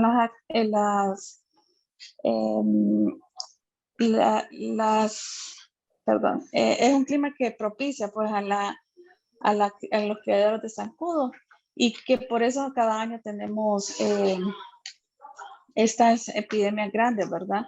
En la que todavía continúan habiendo muertos lastimosamente, pero es muy diferente al clima que mantienen, digamos, en Colombia. Entonces, llegamos a la conclusión de que depende de cada país, pero por ejemplo en Honduras lo categorizamos como un riesgo alto mayor, ¿verdad? Por todo lo que les he comentado anteriormente. Okay. ¿Y el tema de las vacunas? ¿El baja cobertura vacunacional o ese ya no lo alcanzaron a analizar? No, no lo alcanzamos a analizar. Fue corto el tiempo, la verdad. Ok, perfecto. Muchísimas gracias.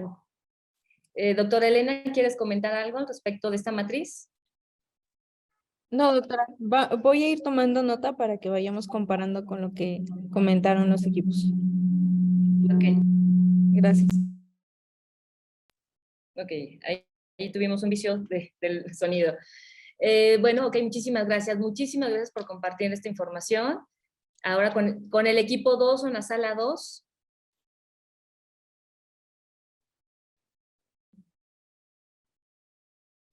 Adelante.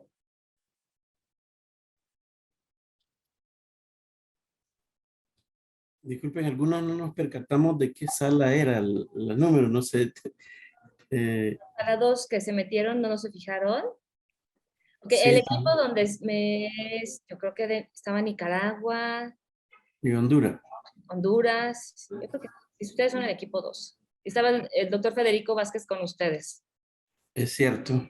Okay. Ahí es el equipo 2. Adelante. Muy bien. Entonces, de las cuatro amenazas, ¿verdad?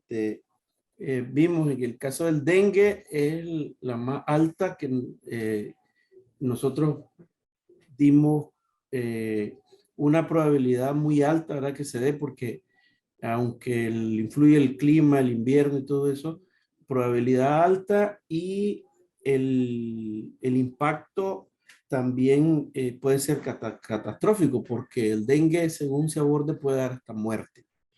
Esa es la primera valoración de riesgo. En el caso de la viruela símica, también la probabilidad es muy alta, ¿verdad?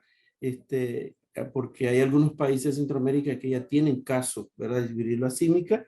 Lo único que pusimos en impacto mayor, ¿verdad? Los países que han tenido, pues, gracias a Dios no han sido con tanto impacto, ¿verdad? El problema. La baja cobertura vacunal lo pusimos como medio, probabilidad media, ¿verdad? Porque hay algunas zonas rurales que a lo mejor sí tienen cobertura baja, pero con un impacto importante o mayor, ¿verdad? Porque que no se vacune un territorio poblacional puede generar brote. Y lo otro es de depresión. La ubicamos en medio y moderada o significante. Ahí estuvimos participando, bueno, María de la Cruz Vázquez de Belice, Ángela Lourdes Salgado de Honduras, también fueron 3 países prácticamente, porque Félix y otra compañera de Nicaragua, así que tuvimos 3 países participando en esa matriz de riesgo. Gracias. Muchísimas gracias por este análisis al equipo 2, a la sala 2, por lo que están comentando. Elena, entonces al final harías el análisis, ¿verdad? De todos los equipos para pasar de una vez a la sala 3 o equipo 3. Estaba Emir Castaneda, Herbert, Ivonne, Leonardo, Marta, Roxana y Vanessa. Ese es el equipo 3. Adelante.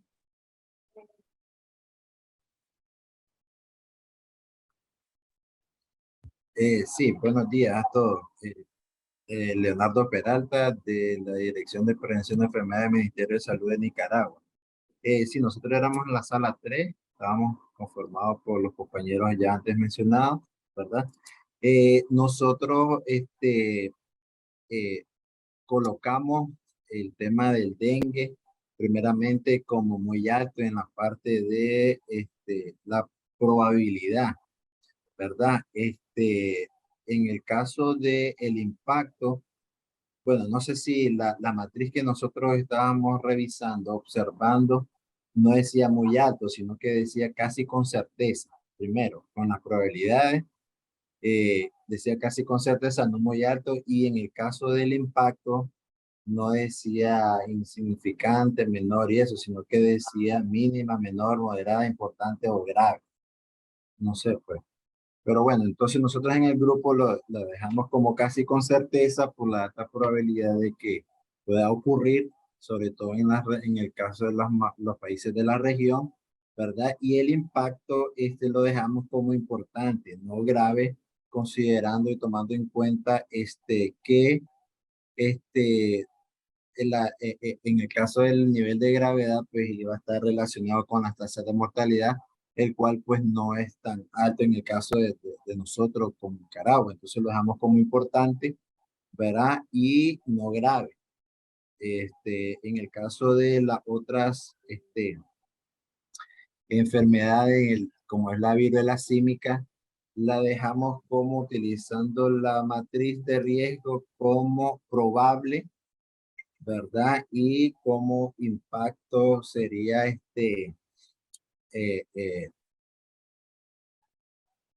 moderado, entendiendo el flujo de la migración de las personas entre la región, ¿verdad? Y teniendo en cuenta que ya hay casos en la mayoría de los países de Centroamérica, no así en Nicaragua, la probabilidad es lógicamente probable, valga la redundancia, y el impacto sería importante. En el caso de las tasas de bajas de vacunación, lo dejamos como, si tomamos en cuenta las coberturas de algunas enfermedades inmunoprevenibles de la región, el cual es una de las mejores regiones en el caso de las Américas, en las tasas de cobertura de algunas enfermedades como polio, sarampión, este, el tema de la baja tasa de vacunación sería improbable, lógicamente tomando en cuenta algunas zonas especiales con, con baja cobertura, ¿verdad? Y el impacto pues sería menor. Siempre existe ese riesgo de contraer algunas enfermedades inmunoprevenibles si aún teniendo buenas tasas de cobertura, ¿verdad? Entonces, y el otro que es la depresión, ¿verdad? Ese sí no lo logramos revisar, solamente esos tres temas. Carmen. Perfecto, muchísimas gracias. Muchísimas gracias, Leonardo. Efectivamente, la gráfica, y tiene razón, esta que estábamos viendo no es la misma a la que le dimos de tarea. La de tarea tenía hasta las de color naranja. Ya la doctora Elena está corriendo para ajustarla, pero al final sí tenían los mismos gradientes en la parte de las coordenadas, la X y la Y, o sea, sí estaban los mismos gradientes de división. Pero sin problema, ahorita continuamos para avanzar con el equipo 4, por favor. En este equipo está Abraham, Keila, Keiling, Nick, Zeneide y Ramiro, por favor. ¿Quién es el vocero?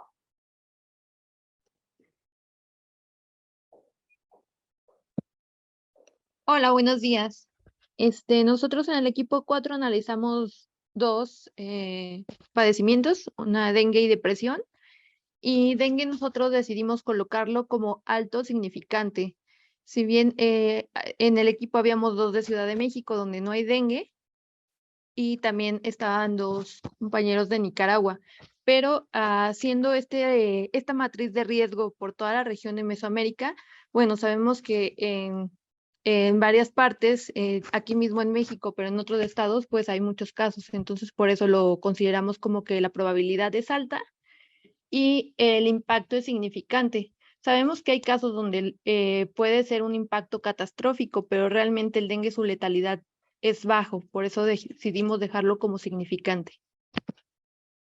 Y en cuanto a la depresión, lo dejamos como probabilidad muy alto, ya que sobre todo con el COVID, la depresión y la ansiedad son trastornos que aumentaron muchísimo y es muy común pues ver a nuestro alrededor personas con este padecimiento, y lo consideramos como un impacto mayor porque impacta tanto en lo social como en lo laboral, en lo económico, y así fue como los catalogamos. No sé si alguien quisiera agregar algo más de mis compañeros.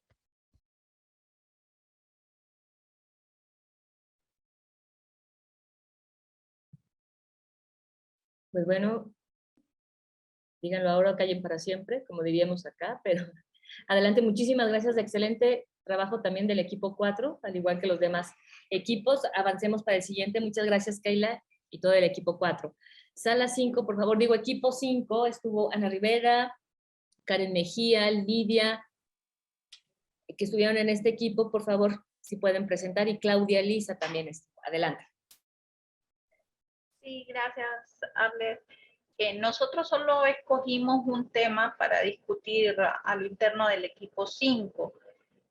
Tomamos como evento la depresión y lo clasificamos como, bueno, en esta nueva matriz, casi con certeza, y como la valoración del impacto que le hicimos fue importante y puede ser también considerado como grave de acuerdo a la epidemiología de la enfermedad en cada uno de los países.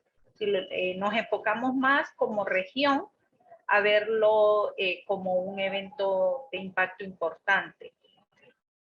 Considerando, como nos decía el equipo 4 también, de que la COVID-19 afectó mucho a la población en este tipo de evento, y principalmente discutíamos a lo interno que la población infantil y adolescente joven también fue quizás de los más afectados. No vemos, las estadísticas refieren que hay una mayor incidencia en mujeres, pero también puede ser el fenómeno de que algunos hombres no buscan atención o todavía hay mucho tabú en este tipo de eventos para abordarlo desde el machismo de los hombres. Entonces, por eso la clasificación un poco importante para no llegar a grave, porque va a depender del perfil de cada país. Más que todo en eso nos centramos y vimos que al final 3 de los 5 equipos apuntamos por hacer un análisis de este tipo de evento. No sé si alguien del equipo también va a agregar algún otro elemento que tomamos en cuenta en la discusión. Bueno, como habíamos referido en el chat, muestran de que la pandemia de la COVID y el confinamiento fueron uno de los factores que estaban asociados o relacionados, mejor dicho, a este tipo de padecimiento. Y también, pues, el tema, sabemos de que hay algunos países donde no está siendo abordado de la manera, o no se le está dando la importancia necesaria para enfocar desde un punto de vista de atención integral la parte de salud mental. Influye mucho también en la salud física y también contribuye a otros problemas como sociales e incluso económicos por la alta tasa de suicidios que pueden darse, y esto afecta también los años de vida potencialmente perdidos, ¿verdad? Que es alguno de los indicadores que manejamos en salud. Muchas gracias a todos por su participación. Bueno, en general podemos empezar a ver que más o menos así fue como se dio la priorización, tomando en cuenta algunos de los elementos que ustedes mencionaron. Buenísimo, perdón, ya me di cuenta que nunca tenía abierto el micrófono. Muchísimas gracias, estaba hablando sola. Pero creo que esto nada más rápido para comentar. El tema de depresión creo que es importante tenerlo. El tema de salud mental a veces no es visualizado como prioritario en todas las políticas públicas, en las agendas, los primeros 10 temas, vamos a decirlo, pero realmente sí sabemos que hay un gran impacto a la salud pública, así que eso es importante también definirlo, y obviamente cada país, cada región tenemos nuestras peculiaridades. Así que adelante, Elena, en este análisis, por favor, de resumen, ya para terminar la sesión del día de hoy. Sí, muchas gracias, doctora. Bueno, la idea de que hiciéramos este pequeño ejercicio es que vayamos viendo la forma en que nosotros priorizamos y damos un valor a un riesgo para empezar a detonar acciones en salud. En este sentido lo hicimos un poquito, digamos, empírico, con la parte de los conocimientos que ya traemos, sin hacer una revisión bibliográfica extensa ni analizar bien las características de la región.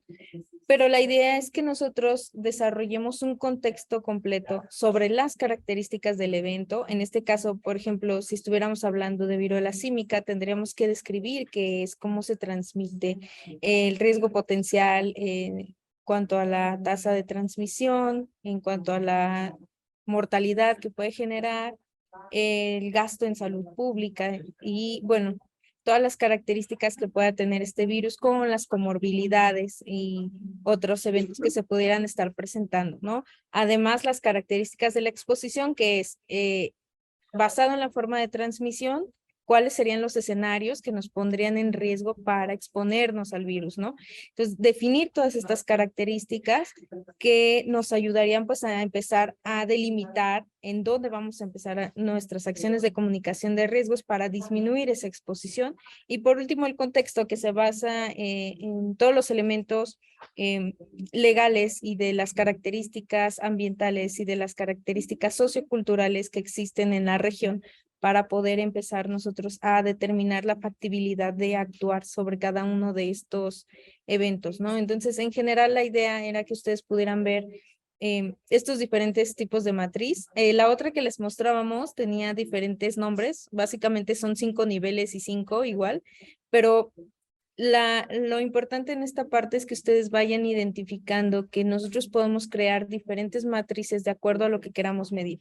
En este sentido, pues la idea era poder medir la probabilidad de que ocurran estos eventos y el impacto potencial de acuerdo a estas características, estas 3 características importantes que sumarían a la parte de la evaluación del riesgo. Entonces, esta es una primer parte de evaluación que nos va a permitir empezar a desarrollar nosotros nuestra priorización de los temas para compartir con las poblaciones y para iniciar acciones de comunicación de riesgos y promoción de la salud para mitigar el impacto que tienen estas, ¿no? En sí, bueno, usamos estos temas para que no nos quedáramos englobados solamente en la parte de enfermedades transmisibles, pero entonces a ustedes, de acuerdo con esta priorización, supongamos que la hicimos en completo, tomando estas 3 características, estaríamos hablando de que uno de los eventos principales, que coincidieron 2 grupos en que su prioridad es alta o roja, es la depresión, ¿no? Que es esta... estamos hablando ya entonces de una enfermedad crónica, mental, ya no solo de una enfermedad transmisible que nos va pues a dar parte a poder tomar acciones. Entonces, la única en la que veo que diferimos un poco en cuanto a las opiniones que comentaron en los grupos es dengue. Algunos mencionaban que era menor, moderada, otros importante y grave de acuerdo a las características, ¿no? Por ahí el grupo 2 me parece mencionó que era de acuerdo a las características de cada región. Me parece bastante acertado ese punto. Creo que por eso es la diferencia que estamos observando en esta matriz de riesgos, justo porque vamos a tener diferentes necesidades de compartir esta información en cada región de acuerdo pues a las características, ¿no? Y la presencia pues del mosquito o la probabilidad de presencia del mosquito y las capacidades que tenemos para atender la enfermedad. Alguien mencionaba también la importancia, perdón, en cuanto al tema de las defunciones, ¿no? La mortalidad, si bien no es tan alta como en otras enfermedades, comparando con otras enfermedades transmisibles, si no hay una atención médica oportuna y adecuada, pues sabemos que puede existir un riesgo mayor para ciertos grupos poblacionales, ¿no? Y ahí viene pues justo esta parte del contexto y de las características que tenemos que analizar de la exposición. Entonces, este es un pequeño ejercicio para que ustedes vayan definiendo la priorización de los riesgos y que les sea un poco más fácil darles un nivel y poder empezar con esta parte que es la actuación en salud, ¿no? Que es justo lo que hablábamos aquí del nivel de riesgo. Para poder nosotros comunicar y realizar este intercambio de información con la población, pues tenemos que decirle qué nivel de riesgo tiene cada región y de acuerdo a ese nivel de riesgo, qué medidas preventivas deben tomar y también en la parte de comunicación de riesgos a los actores y a los políticos y a los voceros, darles esta información para que ellos sepan cómo bajar y estratificar el nivel de riesgo y definir las acciones que tendrán que ser diferentes para cada uno de estos eventos, ¿no? Entonces, no sé si alguien quiere comentar algo respecto al ejercicio. Me parece que fue bastante enriquecedor escucharlos a ustedes las diferentes opiniones y bueno, hasta aquí dejaría yo mi participación con esto. Estaremos haciendo otros ejercicios para complementar esta parte de evaluación de riesgos la siguiente sesión, pero este es un primer tema, poder definir qué vamos a tratar y con qué nivel de prioridad. Muchísimas gracias, Elena, doctora Elena, por este cierre. Con eso terminamos esta sesión. O sea, es el primer paso de los 8 pasos para el tema de estrategias de comunicación de riesgos, el cual estamos identificando y solo es una herramienta apenas. Entonces, por eso estamos tratando nada más de ajustar para que sea rápido el proceso de llevarlos bajo este flujo y ya la siguiente semana obviamente estaremos utilizando otras herramientas también en este sentido. Así que con eso terminamos. Muchísimas gracias. Les agradecemos su paciencia si nos pasamos unos minutitos, como siempre, pero creo que valió la pena tener esta reunión entre cada equipo porque también hay una interacción entre ustedes y no nada más nos están escuchando todo el tiempo. Así que muchísimas gracias. Lidia, muchas gracias. Te paso el micrófono. Muchísimas gracias, doctora Arlet. Agradecemos las presentaciones de hoy, los ejercicios fueron muy ilustrativos porque pudimos experimentar los procesos de reflexión y también de elección que entran en juego cuando se hace este tipo de priorización. Así que bueno, con el conocimiento de este primer paso, estamos expectantes a los restantes 7 otros pasos. Les recuerdo que el enlace de la grabación de la primera y segunda jornada ha sido compartida en el chat para que puedan regresar a ese fundamento conceptual y práctico que fue establecido. Y nuestra próxima cita es el viernes 25 de noviembre a las 9:30 hora de Centroamérica y México, 10:30 hora de Colombia y Panamá y 11:30 hora de República Dominicana. La próxima jornada será la última, así que estamos todos invitados desde ya. Gracias a la Secretaría de Salud de México por esta facilitación y esta preparación de este excelente taller y a la OPS de igual manera, doctor Vázquez. Muchas gracias a todos y feliz fin de semana. Gracias, muy amables. Bye bye. Muchas gracias, buen día a Feliz todos. fin de Chao, chao, que tengan un buen fin de Gracias. Buen día, gracias. Bonito fin de Hasta semana. luego, gracias. Gracias. Saludos.